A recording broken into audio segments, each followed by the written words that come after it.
The small town of Silverwood, Alabama, sat nestled among the vast woods and rolling hills of the Appalachian Mountains. Its dirt roads and rows of aging wooden houses had remained mostly unchanged for decades, creating a sense of calm, almost frozen in time. The locals were close-knit, and every face was familiar. The town was proud of its southern charm, where everyone knew each other's business, and nothing seemed to happen without being whispered about over cups of sweet tea or around the church pews on Sunday mornings. Yet even in this peaceful, sleepy corner of the world, darkness would eventually find its way in. On a blistering hot afternoon in late June, the phone rang at Sheriff Alan Griggs' desk in the Silverwood Sheriff's Office. He had been working there for over 25 years, long enough to know that most calls to the station were about lost cats, fender benders, or the occasional heated argument between neighbors. But the voice on the other end of the line was different. It was calm, yet tinged with a quiet urgency. "We found her, Sheriff. Nancy Holloway's dead." Nancy Holloway had been the heart of Silverwood for as long as anyone could remember. At 60 years old, she had spent over 30 of them working as the town's only nurse.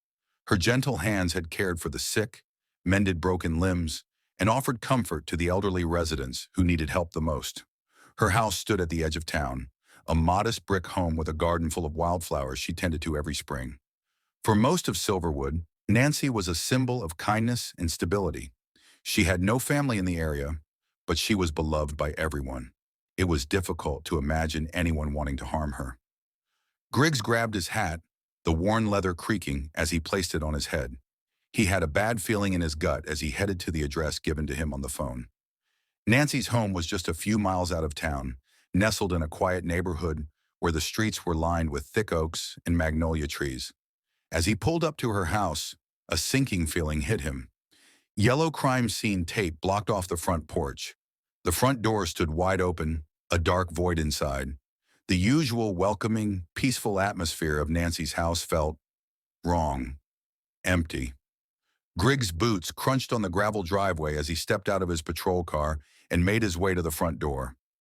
Inside, the house smelled like a mixture of old wood, fresh baking, and the faint, almost sweet scent of disinfectant, a scent that reminded him of her clinic. But the sense of warmth that normally filled the house was gone, replaced by a chilling quiet. Deputy Linda Hayes was already there, her face pale. She gave Griggs a solemn look as he entered. "Sheriff, you should see this." She led him to the kitchen. Nancy's body lay in a grotesque position on the kitchen floor, her once vibrant face now twisted in a grimace of pain and fear. The blood pooling around her body was thick and dark, staining the linoleum tiles. Her body had been brutalized. Marks from a blunt object, deep cuts, and bruises covered her arms and neck. It was clear that she had fought back, but the attacker had overpowered her. But what struck Griggs the most was the way Nancy's body had been treated after she was killed. Whoever had done this hadn't just murdered her, they had humiliated her. Her clothes were disheveled, her hair pulled from its usual neat bun, and what remained of her dignity had been stripped away. The kitchen, too, was in chaos, items thrown about as if in a fit of rage. "Any sign of a struggle elsewhere?" Griggs asked, his voice tight. Linda shook her head. "No, Sheriff. Nothing out of place in the living room or the bedrooms. The only signs of violence are here in the kitchen. It's like someone wanted to make sure they left a message." Griggs grimaced.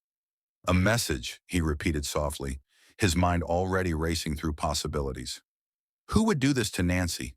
She didn't have any enemies that he knew of, at least none that were this violent. "Any signs of forced entry?" he asked, turning his attention to the door and windows. Linda checked her notes. "No, the door was unlocked. It seems she knew the person, Sheriff. They came in willingly." That made Griggs's stomach churn. Whoever had done this had been close to Nancy, someone she trusted, maybe someone she had helped in the past. There was no way this was a random act of violence. He took a step back, his eyes scanning the room one more time. The knife set out on the counter, the overturned chair, the breadcrumbs scattered across the floor. Everything screamed of a violent, personal attack. Griggs knew this wasn't just a random murder. Nancy Holloway had been killed for a reason. "Has the coroner been notified?" Griggs asked Linda, his voice steady. Yes, Sheriff. Dr. Hayes is on her way, but from what I can see, she's been dead for at least 4 or 5 hours. Griggs nodded, feeling the weight of the case settle over him. There was so much he didn't know yet, but he was sure of one thing. Nancy's death was not just a murder, it was a message, and whoever left it was still out there. The quiet town of Silverwood, once so peaceful, now felt ominous and heavy with suspicion. In the coming days, Sheriff Griggs would discover that the darkness had been hiding in plain sight, and Nancy Holloway's murder would unearth secrets that no one could have predicted. As the sun dipped lower in the sky, casting long shadows across Nancy's yard, Griggs made a silent vow. He would find the person responsible for this. He owed it to Nancy, and he owed it to Silverwood. The next morning, Sheriff Alan Griggs sat at his desk, his fingers tapping restlessly on the worn surface. His mind was heavy with questions about Nancy's death. What could have driven someone to kill her in such a violent, personal way?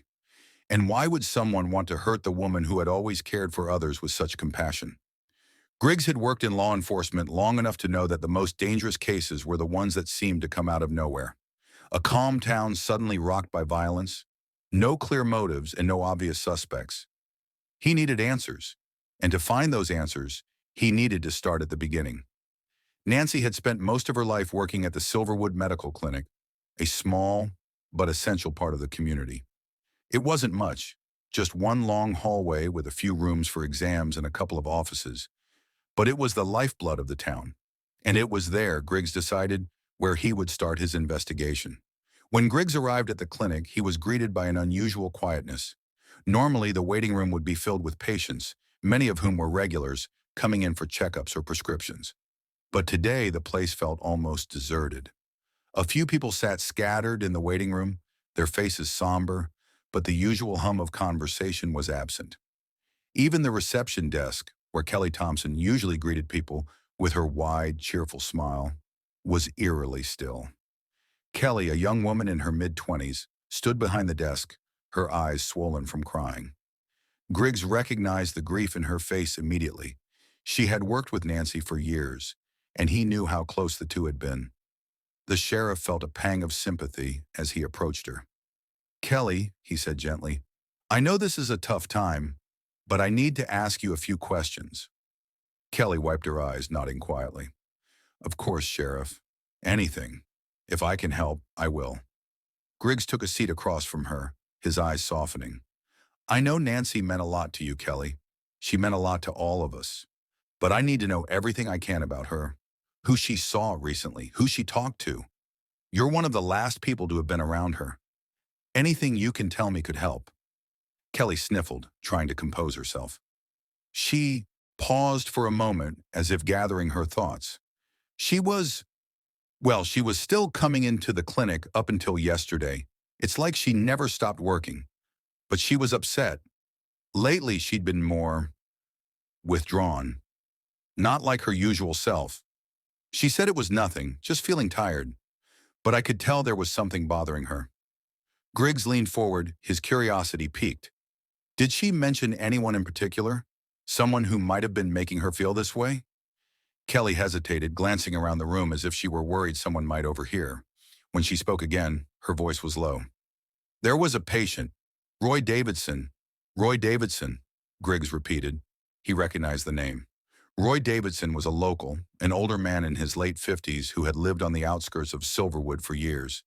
He was known for being difficult, a man who grumbled about anything and everything, never satisfied with any treatment or help.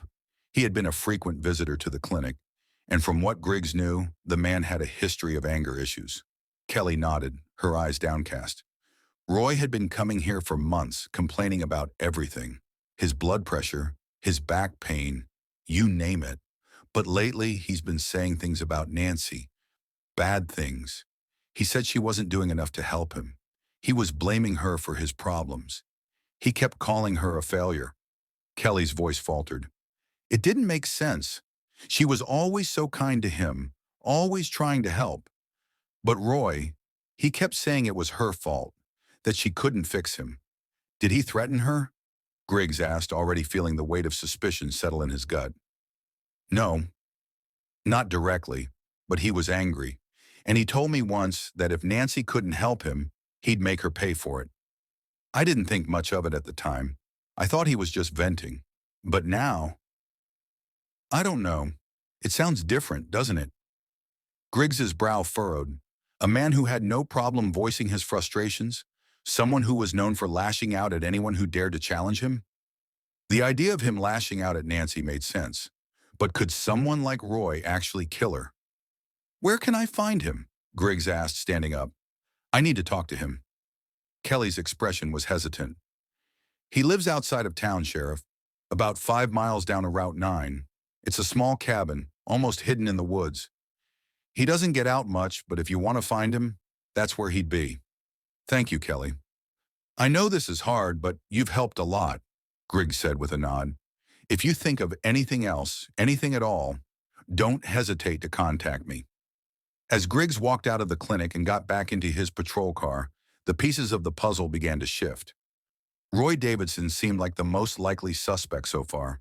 His anger toward Nancy, his harsh words, the feeling of personal grievance, it all pointed in his direction. But Griggs knew better than to jump to conclusions. He needed to talk to Davidson, hear his side of the story. The sheriff drove in silence, the sound of tires on asphalt, the only noise accompanying his thoughts. Could Roy have been the one to end Nancy's life in such a brutal and personal way? Or was there something more going on? Griggs knew that Silverwood's secrets ran deep, and he was just beginning to scratch the surface. As the car crept down the Route 9, the trees closed in on both sides, casting long shadows over the narrow road. The air felt heavier here, the weight of uncertainty pressing down on him with each mile. And as the small cabin came into view, Griggs knew one thing for sure. He was about to face the man who might hold the key to unraveling Nancy Holloway's murder. The sun hung low in the sky as Sheriff Griggs drove down Route 9, the trees stretching their limbs over the narrow road, blocking much of the light. His headlights flickered against the creeping darkness, casting long shadows that seemed to pulse with the rising tension in his chest. The cabin was up ahead, nestled in a small clearing surrounded by dense trees, almost hidden from the main road. Griggs had heard about Roy Davidson's isolated living situation for years, but it looked even more bleak and desolate up close. The shack was a weathered structure, built hastily decades ago, its paint peeling and windows fogged with age. A rusted pickup truck sat in the driveway, the tires nearly flat, the once bright red now dull and fading. No sign of life, no movement. It was the perfect place to disappear. Griggs stopped his patrol car a few feet from the front door, his eyes scanning the perimeter. The whole place seemed abandoned, but he knew better. Roy Davidson had lived there for years, and it wasn't unusual for him to keep to himself, grumbling to anyone who dared cross his path. But now, with Nancy's brutal death hanging in the air, the sheriff knew that Davidson could be hiding something far more dangerous than anyone realized. He stepped out of the car, the evening air heavy and humid, clinging to his skin as he made his way to the front door. He knocked 3 times, the sound echoing through the quiet woods. There was no response. Griggs knocked again, this time a little louder. He didn't want to be confrontational, but he needed answers.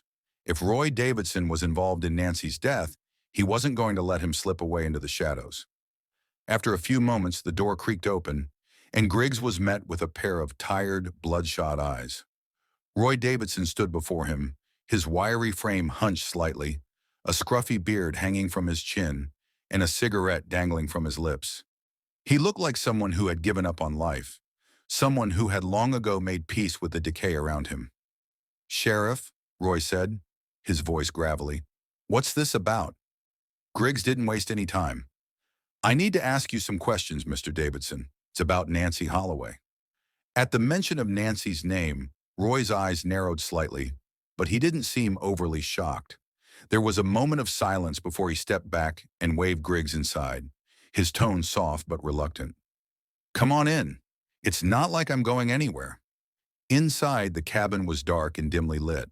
The smell of stale tobacco and old furniture filled the air, a stark contrast to the fresh, earthy scent of the woods outside. A single overhead light flickered above them, casting long, erratic shadows across the room.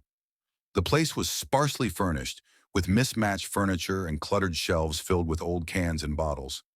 It was clear that Roy Davidson wasn't concerned with much beyond his own survival, and the worn-out appearance of the cabin made it feel like time had stopped here. Roy motioned to a chair across from him at the small wooden table. "Have a seat, Sheriff. You're looking for answers, huh? Well, I got nothing to tell you." Griggs took a seat, studying the man carefully. "I'm not here to make assumptions, Mr. Davidson, but people around here say you've had some strong words about Nancy recently.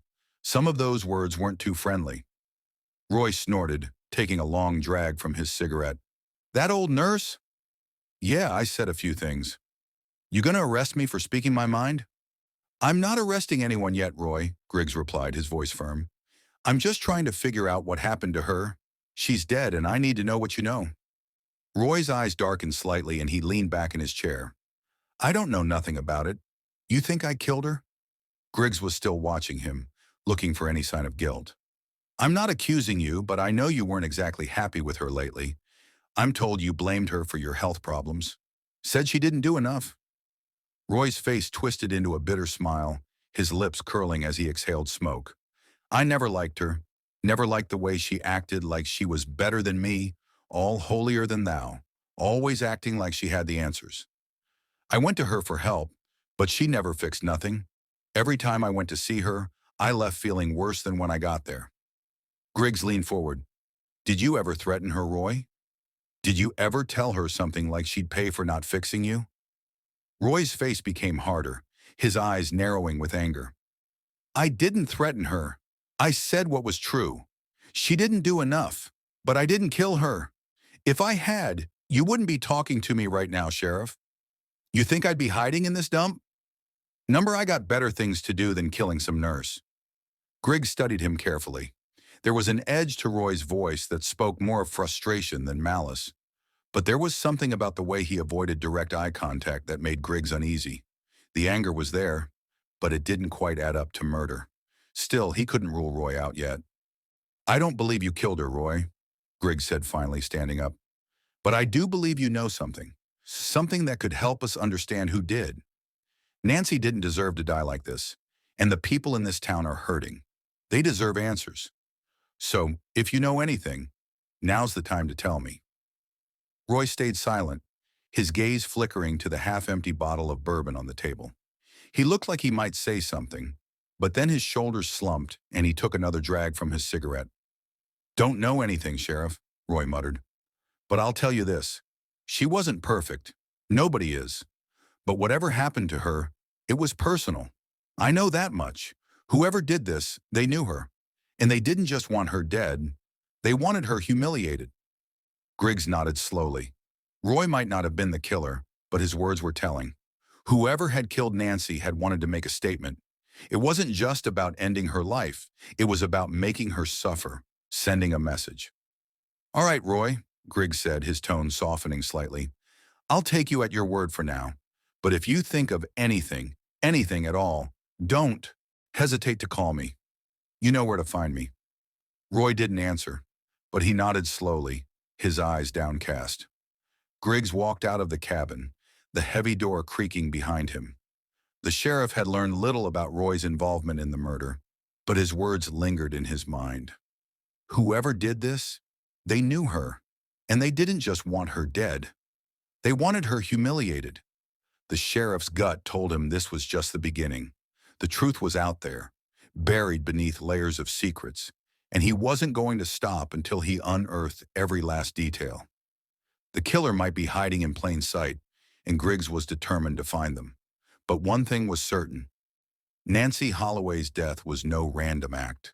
Whoever had done this had a personal stake, and it was that personal connection that would eventually lead him to the truth. Sheriff Alan Griggs couldn't shake the feeling that something about Roy Davidson's story didn't add up. He had spoken with the man, but Roy's bitterness and his veiled comments about Nancy Holloway left Griggs with more questions than answers. Despite Roy's denial, it was clear that he harbored deep resentment toward her. But resentment didn't always lead to murder, at least not in the way this case seemed to unfold. After leaving Roy's cabin, Griggs decided to take a different approach. He knew that Nancy's patients, past and present, might hold the key to unlocking the mystery behind her death. Roy Davidson's anger was evident, but Griggs needed to cast a wider net and see who else might have had a reason to harm Nancy. The sheriff's next stop was at Silverwood's nursing home, a small facility on the outskirts of town. Nancy had spent years providing care for the elderly residents, often visiting the nursing home to check on patients, administer medicine, and offer medical advice. Some of these patients had become like family to her. Surely one of them had seen something or heard something that could help. The nursing home was a quiet place, where the sounds of soft conversations and muted laughter filled the air. The smell of antiseptic lingered, mingling with the faint scent of lavender from the small flower arrangements in the hallway. Griggs had been here a few times before, but today he was walking in with a sense of purpose. He needed answers. As he entered the main hallway, a familiar face greeted him. It was Mrs. Evelyn Weller, an elderly woman who had known Nancy for years. Mrs. Weller was sitting in her usual spot by the window, her thin, frail hands folded neatly in her lap. Her hair, once dark and full, had long since turned silver, and her sharp blue eyes seemed to pierce through Griggs as he approached. "Sheriff," she said, her voice soft but clear, "I was wondering when you'd come around." Griggs stopped in front of her, offering a polite smile. "Hello, Mrs. Weller. How are you today?" "Oh, I'm fine," she said, her eyes never leaving him. "But you didn't come here to ask about my health, did you?" Griggs hesitated for a moment, but her sharpness caught him off guard. "No, ma'am. I'm here about Nancy Holloway. I need to know what you can tell me about her last days. Anything that might help." Mrs. Weller nodded slowly, her eyes clouding for a moment. She had always been one to keep to herself, but Griggs knew she had a sharp mind. She had been one of Nancy's closest friends among the nursing home residents, and if anyone knew something, it would be her. "I knew something was off with her," Mrs. Weller said, her voice quiet. "Nancy was always so kind, always so strong, but in the last few weeks she looked tired, worn out, like she was carrying a heavy burden. I asked her about it, as friends do, but she wouldn't say much. She just smiled and told me not to worry, but I could tell she was troubled." Griggs leaned in slightly. "Troubled by what, Mrs. Weller? Did she say anything specific?" Mrs. Weller shook her head. "Not in so many words, but she did mention someone. A man. Roy Davidson." Griggs's heart skipped a beat. He hadn't expected this. "Roy Davidson? What did she say about him?" "She didn't go into much detail," Mrs. Weller replied, her gaze distant as she seemed to sift through her memories. "But I remember her saying something about him getting worse. He was angry, always angry, and she was having trouble helping him. He would come here sometimes to ask about his medications, but his visits weren't friendly. I saw them argue a few times." Griggs' mind raced. Roy Davidson again. Did Nancy say anything else about Roy? Anything unusual? Mrs. Weller looked down at her hands for a moment, then back up at Griggs. "One thing. She mentioned that Roy had started coming to her house after hours.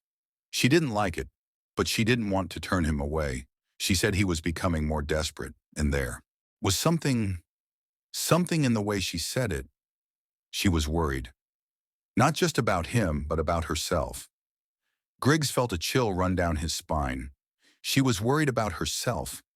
That was the kind of statement that could change everything. If Nancy had been afraid of Roy, then it wasn't just a simple case of a patient being upset about his health. It was personal. "I didn't think much of it at the time," Mrs. Weller continued. "But now it makes sense. You think he did it, don't you, Sheriff?" Griggs nodded slowly. "I can't say for sure, but it seems like he may have had a reason. I'll need to follow up with him again, but I wanted to get your perspective first." Mrs. Weller gave him a faint smile, but it was tinged with sadness. "You won't find any answers from him. Roy's a troubled man. He's always been troubled. But if he's behind this, then it's a damn shame. Nancy was the only one who ever tried to help him. She was the only one who ever saw him as more than just a problem." Griggs stood, his mind heavy with the weight of this new revelation. She was worried about herself. That was a crucial detail. The pieces of the puzzle were starting to come together, but they weren't fitting neatly. If Roy Davidson had been harassing Nancy to the point of her fearing for her life, then he was a prime suspect. But what if there was more to it than just anger? What if someone else was involved? Someone who had been waiting in the shadows? Before Griggs left the nursing home, he spoke with the head nurse, Claire Benson. She confirmed what Mrs. Weller had said, that Roy Davidson's behavior had become more erratic in recent weeks. Claire didn't know much more, but she remembered a few occasions when Roy had tried to speak with Nancy alone. It was becoming clearer that Roy had been fixated on her, and his frustration with her had been growing. As Griggs drove back into town, the cool night air rushing past him, he realized that Nancy Holloway's murder wasn't just an act of violence. It was an act of control, of someone trying to force someone else into submission. And the more he thought about it, the more Griggs realized that the killer wasn't just angry at Nancy. They were angry at what she represented, a reminder that no matter how hard they tried, they could never control their own destiny. The pieces were starting to fall into place, but there was still much left to uncover. Griggs knew that Roy Davidson was a key figure in the case, but he couldn't let himself become fixated on one person. He had to dig deeper. There were still more whispers in Silverwood, and the sheriff was determined to hear them all. Sheriff Alan Griggs sat in his patrol car, the engine idling as he stared at the small, humble cabin where Roy Davidson had been living for the past several years. The evening had descended upon Silverwood, and the quiet of the town was unsettling in its stillness. Griggs had just come from the nursing home, where Mrs. Weller's cryptic words still echoed in his mind. She was worried about herself. It was a detail he couldn't shake. He had now confirmed Roy Davidson's connection to Nancy's growing fear, but there were still too many unanswered questions. Something about the case felt off. The anger Roy Davidson had toward Nancy was real, but could it really have driven him to murder? Griggs didn't think so, at least not yet. He had worked too many cases to make rash judgments, and everything pointed toward the fact that this was more than just an angry man lashing out. This was something darker, something deeper. As Griggs sat there, the glow of the streetlights outside casting long shadows over the small town, he knew he had to act fast. He couldn't afford to let his investigation stall.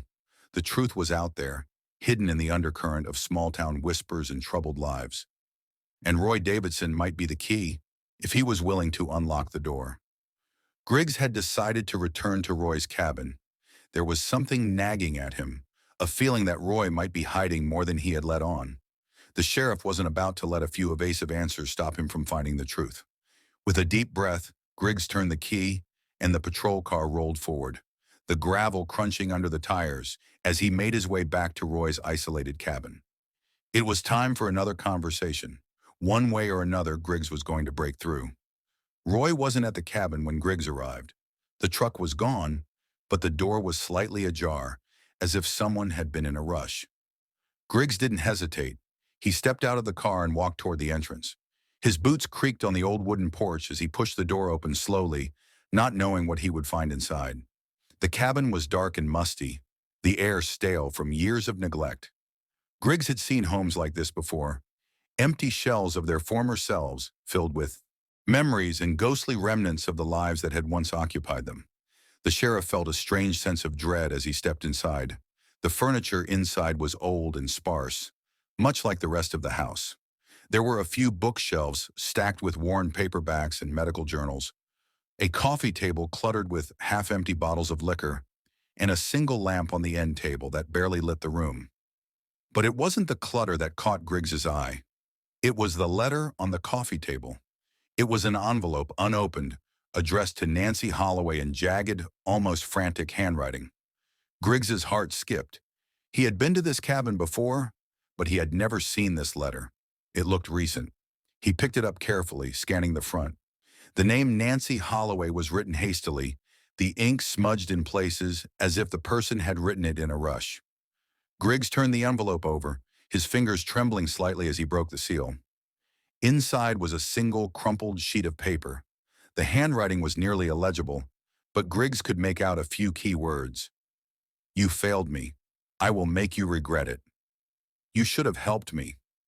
The message was a mix of anger and bitterness. It was raw.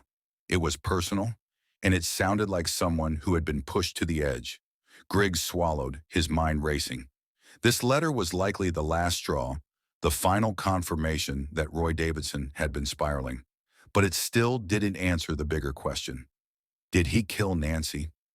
Before Griggs could process the letter any further, he heard the sound of footsteps approaching the door. His heart raced. He wasn't sure who it was, but it was clear that someone was coming back. He quickly shoved the letter into his coat pocket and stepped back, just in time to see the silhouette of a man walking toward the cabin. Roy. Griggs didn't wait. He stepped forward, his voice steady but commanding. "Roy, we need to talk." Roy stopped dead in his tracks, his eyes widening with surprise. "Sheriff," he said with a forced smile, but Griggs could see the tension in his shoulders. "What the hell are you doing here? You left something behind," Griggs replied, holding his ground. "A letter for Nancy." Roy's face immediately hardened, and for a moment, Griggs saw a flicker of something, guilt perhaps, before it was quickly replaced by defiance.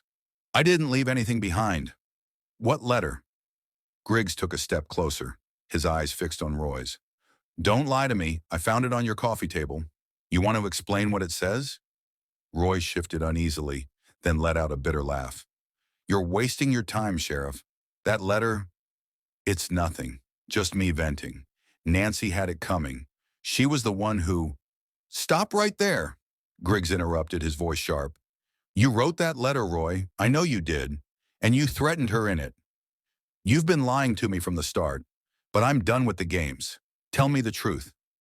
Did you kill Nancy Holloway?" Roy froze, his expression unreadable. For a long moment, there was only silence between them, the air thick with tension. Roy's chest heaved slightly, but he didn't speak. Griggs watched him closely, his eyes searching for any crack in his defenses. Finally, Roy spoke, but his voice was low and broken. "I didn't want to hurt her. I didn't," Roy muttered, his voice trembling with emotion. "But she wouldn't help me anymore. She kept telling me I needed to do more for myself, that I needed to try harder, take the medication, go to therapy. She made me feel like I was some kind of lost cause." Griggs remained still, watching him closely. "And so you decided to end her life?"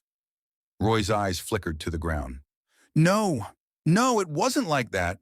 I just wanted to make her see, make her understand. She was the only one who ever tried to help me, but she couldn't. She couldn't fix me, Sheriff. She couldn't fix herself either." A long silence followed. Roy's confession was riddled with denial, a twisted mix of regret and justification. Griggs knew the truth, but he also knew that Roy didn't want to admit it. Not yet.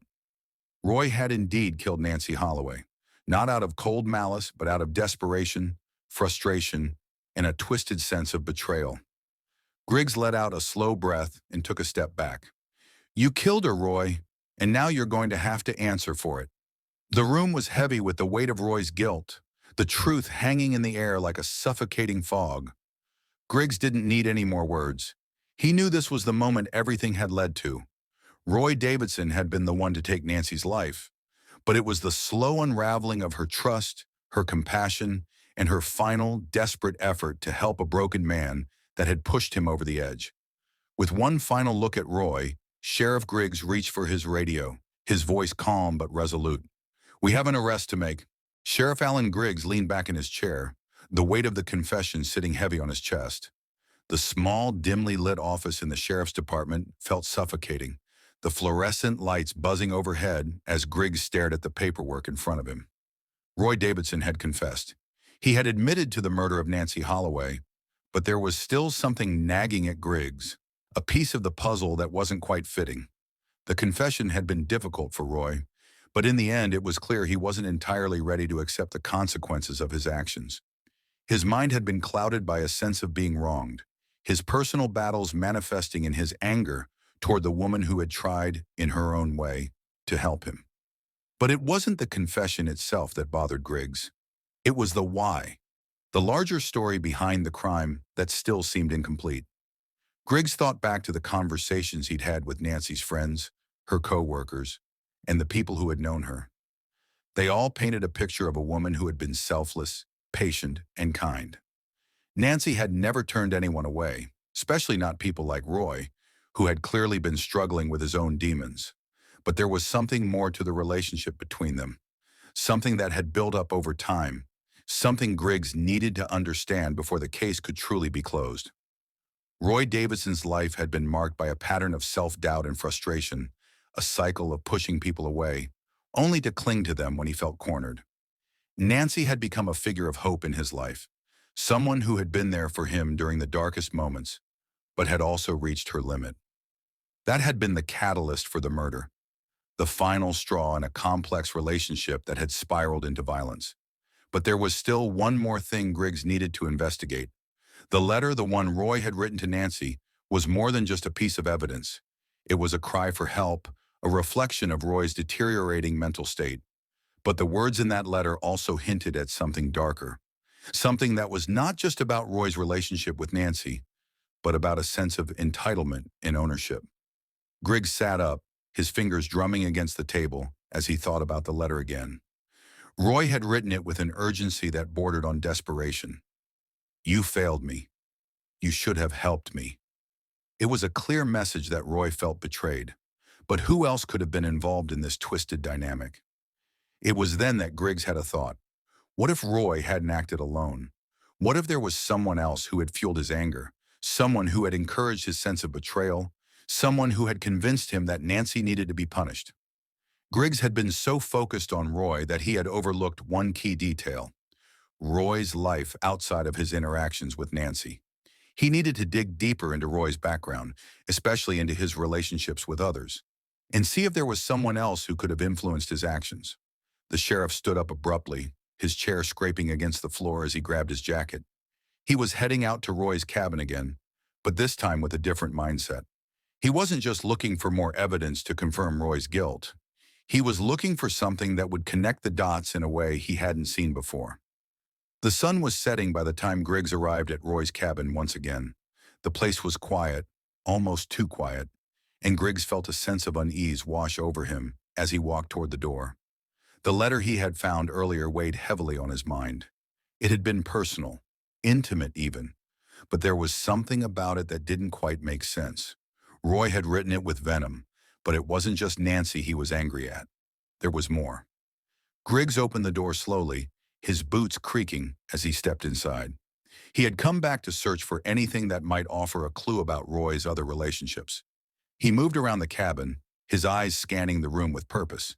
It didn't take long before something caught his eye. A photo album on a shelf near the far corner of the room. He hadn't noticed it before, but now it seemed too important to ignore. Griggs reached for the album and pulled it down, flipping through the pages slowly. At first, it seemed like a typical collection of memories. Pictures of Roy as a child, growing up in Silverwood, with his family gathered around the dinner table, at birthday parties, at Christmas celebrations. But then, as Griggs flipped through the album, something strange appeared. There were photos of Roy with a woman. She was young, smiling, always standing close to him. They looked happy, almost like a couple, but Griggs didn't recognize her, and there was no mention of her anywhere in Roy's history. The woman seemed to have vanished from the story. As Griggs continued to flip through the album, he found more pictures of the woman, but they were increasingly out of place. The smiles were replaced by strained expressions, and Roy's posture was tense in each photo. One of the pictures showed them standing in front of a hospital, both of them looking down at the ground, avoiding eye contact. Griggs froze, staring at the photo. It didn't look like a happy moment. It looked like the end of something, a relationship, a chapter of Roy's life that he had kept hidden. Griggs quickly snapped the album shut and walked toward the small desk in the corner. He began rifling through papers, looking for any hint about who this woman was. There were receipts, letters, and medical forms, but nothing seemed to provide an answer. He was about to give up when he found a small envelope tucked into the corner of the drawer. Inside was a medical record, Roy Davidson, accompanied by a woman named Lila Davidson. Lila. Griggs repeated the name in his mind. He had heard that name before. She had been Roy's sister, a woman who had disappeared from Silverwood years ago, shortly after she had been diagnosed with a terminal illness. Griggs had never connected the dots before, but now it was clear. Roy had been tied to Lila in ways that went beyond family. Her illness, her slow death, and her eventual passing had affected him deeply. The grief had festered into something darker, something twisted. Lila's death had been a pivotal moment in Roy's life. It had been the final wound, one that had never truly healed. Roy had watched her suffer, feeling helpless, and it had only intensified his growing sense of anger and frustration. Lila had been the one person Roy had tried to save, the one person he had been unable to fix, and in the end, her death had broken him. Griggs sat back in the chair, processing the information. Roy's bitterness toward Nancy wasn't just about her trying to help him. It was about the years of feeling helpless, of seeing someone he loved suffer and die without being able to do anything about it. Nancy had reminded Roy of that loss, of that failure to save Lila. She had been the person who tried to fix him when he was too broken to accept help. And now Roy had murdered her. Sheriff Griggs stood up and grabbed his radio. It was time to make one final call. "Get a team out here," he said, his voice steady. "I need Roy Davidson taken in. The full story's come to light." Sheriff Alan Griggs sat at his desk, the late afternoon sun casting long shadows across the room. The case of Nancy Holloway's murder had spiraled in ways he hadn't anticipated. The confession had come from Roy Davidson, but it was the deeper layers of his troubled life that had truly told the story. Griggs had now uncovered the psychological web of loss, desperation, and twisted grief that had driven Roy to kill the woman who had once been his last lifeline. Roy's guilt was undeniable.